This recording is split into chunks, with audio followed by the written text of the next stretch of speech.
Hello po sa inyong lahat. Good morning or good evening or good afternoon kung saan man po kayo naroroon sa bawat sulok ng mundo. Ako po ang inyong katesmis.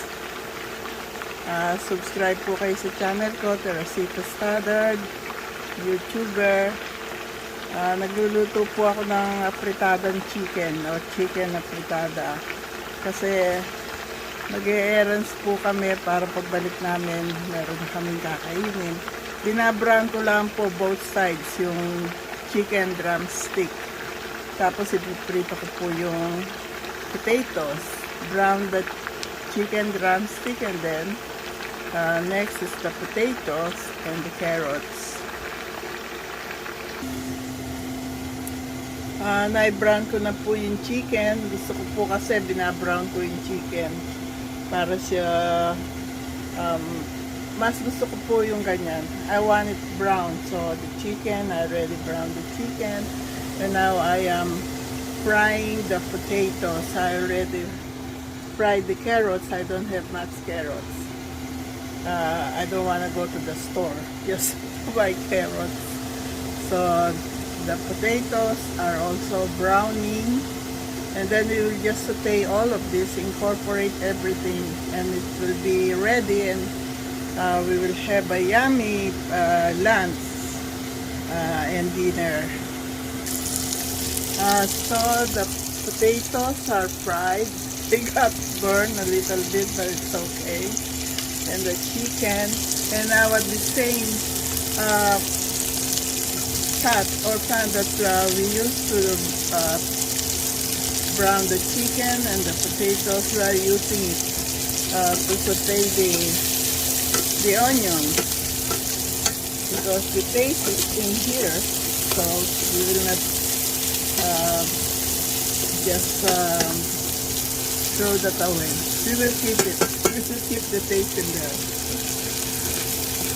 where we brown the chicken and the potatoes and the carrots.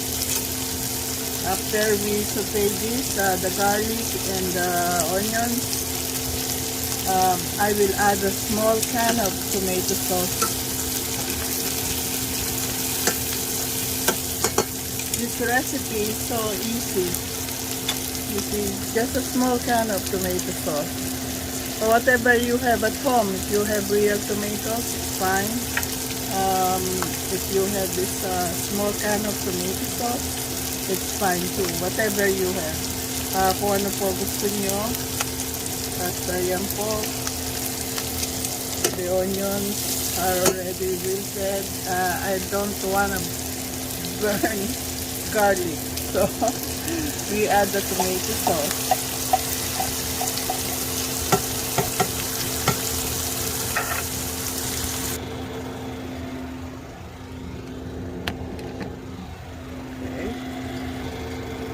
You can stir it like scraping the pan so that the taste that we got from browning the chicken it will incorporate.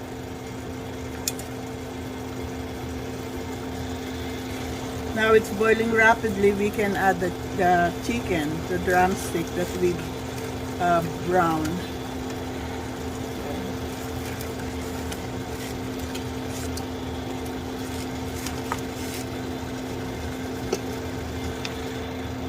So I add one more. I add one water using the can of tomato sauce. So I use 2 cans of water. We will just let it simmer for a little bit. We need to cover it. When it's boiling rapidly, then we can add the chickpeas. It's garbanzo beans. Yeah, it's a good source of fiber. Chickpeas. Where's this? Yeah. It doesn't say here chickpeas, but it's garbanzo beans. I will add a little bit of soy sauce. to taste. I turned the chicken once so that the taste will be evenly distributed to the meat of the chicken. And it's boiling now, but I would like it to simmer more so that the chicken it's fully cooked inside, although I already browned it on both sides. Just a little bit more. At this point, I can add the chickpeas or the garbanzo. Sometimes garbanzo beans need a little bit more boiling, but I tried one, they are okay. I would like the taste to incorporate also in this garbanzo beans.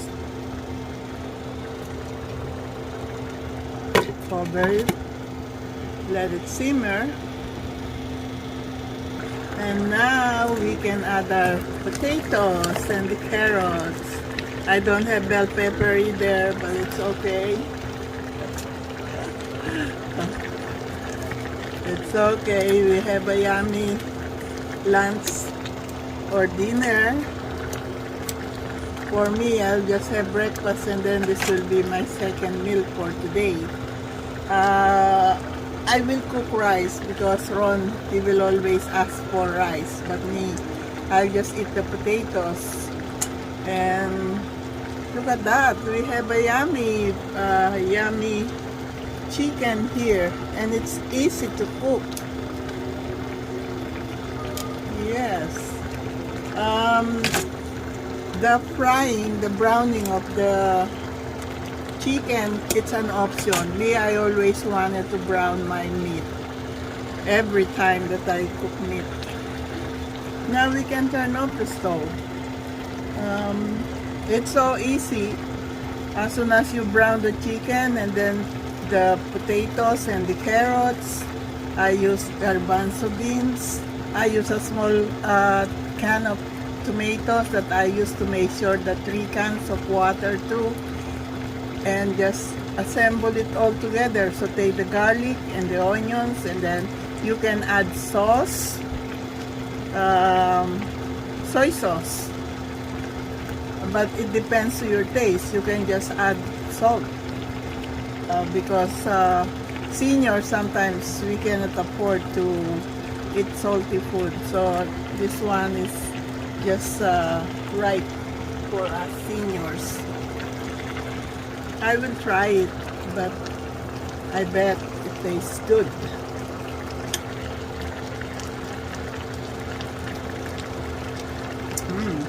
Tastes so good. This is our chicken apritada. It's good for any day of the week. You could cook a lot and save it to the refrigerator and then just microwave it. Now I can turn off the stove. Yeah, and this noisy fan. Thank you for joining me.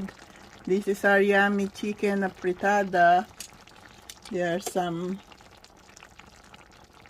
and then now I will cook rice. There's our chicken apritada. It tastes so good. And the rice is cooking, so when we come back, we will have a healthy meal. Thank you for joining me. Hi, Patrice. Hi, honey. God bless us all. Happy day, happy night, happy life, happy world to all. Thank you.